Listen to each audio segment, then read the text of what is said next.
बच्चों आइए अब हम लोग पढ़ते हैं रीतिकाल। आप लोग के कोर्स में विशेष रूप से रीतिकाल और आधुनिक काल ही हैं, लेकिन कवि और रचनाएं आदिकाल भक्तिकाल से भी पूछ लेते हैं, इसलिए पूरा डिटेल से उसको भी मैंने पढ़ाया है। रीतिकाल को हम लोग रीतिकाल क्यों कहते हैं, पहला प्रश्न ये है। तो रीतिकाल को रीतिकाल इसलिए कहते हैं क्योंकि इस काल में रीति ग्रंथ या लक्षण ग्रंथ लिखे गए थे। अब ये रीति ग्रंथ या लक्षण ग्रंथ क्या है? वे ग्रंथ जिनमें काव्यांगों की विवेचना होती है, वे ग्रंथ लक्षण ग्रंथ कहलाते हैं। जिसमें काव्यांगों की विवेचना होती है उनको हम लोग रीति ग्रंथ या लक्षण ग्रंथ कहते हैं। इस काल में प्रमुख विशेषता रीति ग्रंथ की रचना हो गई। दूसरी प्रमुख विशेषता नायक नायिका भेद का वर्णन। इस काल में राजा रानी के सौंदर्य का वर्णन किया गया, इसलिए इसमें श्रृंगार रस की प्रधानता रही। तो अगर आप विशेषताएं देखें तो मुख्य रूप से रीति ग्रंथों का निर्माण, श्रृंगार रस की प्रधानता, नायक नायिका के श्रृंगार का वर्णन आदि इस काल की मुख्य विशेषता रहीं। रीतिकाल को मुख्यतः 3 भागों में बांटते हैं। आपकी बुक में 2 दे रखे हैं, लेकिन मैं स्पेशली यहाँ पे बता रहा हूँ, इसको ज़्यादा ध्यान दें। रीतिकाल को मुख्य रूप से 3 भागों में बांटा जाता है। एक होता है रीतिबद्ध,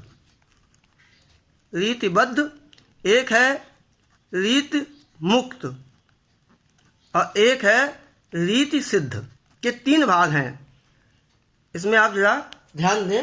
रीतबद्ध, रीत मुक्त और रीत सिद्ध, इन 3 भागों में बांटा गया है। रीतबद्ध में अगर आप वे कवि होते हैं जिन्होंने पूर्ण रूप से परंपरा का निर्माण किया और काव्यांगों की विवेचना की।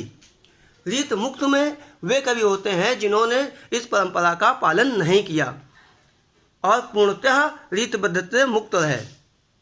रीत सिद्ध में वे कवि हैं जो काव्यांगों की विवेचना तो जिन्होंने नहीं की, लेकिन उनकी रचनाओं में काव्यांगों की विवेचना का काव्यांगों के जो लक्षण बताए गए, जो नियम बताए गए, उसका उन्होंने पालन किया। तो रीतबद्ध, रीत सिद्ध और रीत मुक्त, ये 3 प्रकार के हमें कैटेगरी मिलती है। अब इन तीनों की अलग अलग आप कवि अगर देख लें तो रीतबद्ध में आपके पद्माकर आ जाते हैं। पद्माकर की रचना जगत विनोद है। इसके बाद इसमें मतीराम आ जाते हैं, मतीराम है। अगर पद्माकर की रचना आप देखें तो जगत विनोद। मतीराम का आप देखें तो रसराज है, ललित ललाम है, ललित ललाम और रसराज। इसके बाद केशव भी इसी में आते हैं। केशव की रचना रामचंद्रिका है, कवि प्रिया, भानुप्रिया, इन्हीं की रचनाएं हैं। तो इस प्रकार से आप देखें तो ये रीतबद्ध है। इसके बाद हम लोग देखते हैं रीत सिद्ध कवि। तो रीत सिद्ध कवि कौन है? रीत सिद्ध कवि में रीत मुक्त कवि पहले मैंने डाला है। तो रीत मुक्त में बोधा, ठाकुर, आलम, तीनों याद कर लें। बोधा, ठाकुर, आलम। तो आलम की रचना है आलम केली।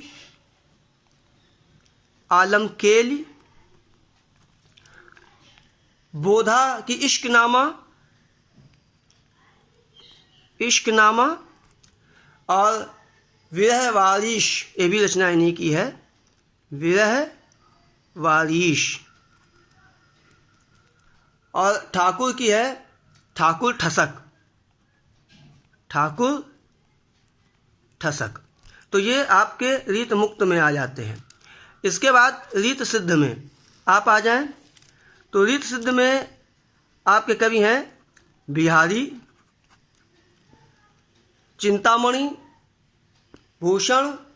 देखें इसमें रीत सिद्ध में मुख्य रूप से बिहारी, सेनापति और घनानंद है। बिहारी की बिहारी सस्सई है, घनानंद है और सेनापति। ये मुख्य रूप से 3 जो है इसमें आते हैं। घनानंद की रचना जो है प्रीति पावस है। बिहारी की बिहारी सस्सई है। सेनापति की रचना जो है मैं बता दूंगा। ये घनानंद की है प्रीति पावस। सेनापति की रचना जो है वो मैं आपको बता दूंगा। तो बिहारी, घनानंद और सेनापति ये रीत सिद्ध कवि हैं। तो 3 कैटेगरी हमें देखने को मिलती है, रीतिबद्ध, रीत मुक्त, रीत सिद्ध। फिर से एक बार ध्यान दें, रीतिबद्ध में पद्माकर मतीराम केशव, रीति मुक्त में बोधा ठाकुर आलम और रीति सिद्ध में बिहारी, घनानंद, सेनापति। इसके अतिरिक्त और कवि इस काल में हैं, भूषण है, चिंतामणि है, रसलीन है। भूषण जो है छत्रसाल के दरबारी थे शिवाजी के, तो शिवा बावनी, छत्रसाल दशक, शिवराज भूषण, ये इनकी रचनाएं हैं। चिंतामणि का है रस विलास, काव्य प्रकाश। रसलीन का है अंग दर्पण आदि। इस काल में अगर एक बात और देखें तो चिंतामणि को रीतिकाल का प्रवर्तक माना गया है और रीतिकाल की प्रवर्तक जो है चिंतामणि को माना गया है।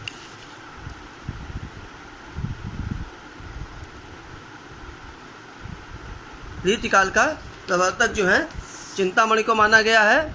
और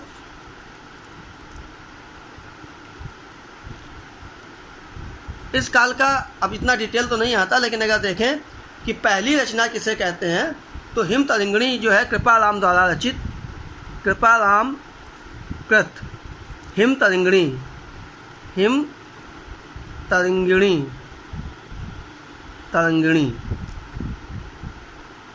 इसको जो है पहली रचना माना जाता है।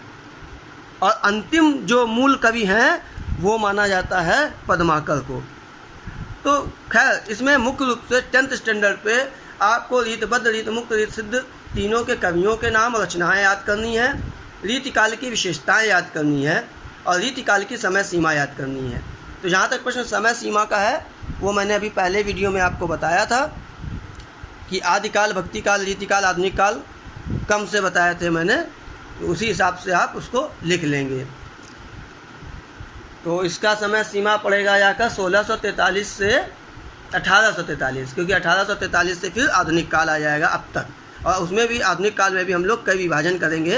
अब अगले टर्न पे हम लोग आधुनिक काल पढ़ेंगे, क्योंकि रीतिकाल और आधुनिक काल आपके सिलेबस में मुख्य रूप से हैं।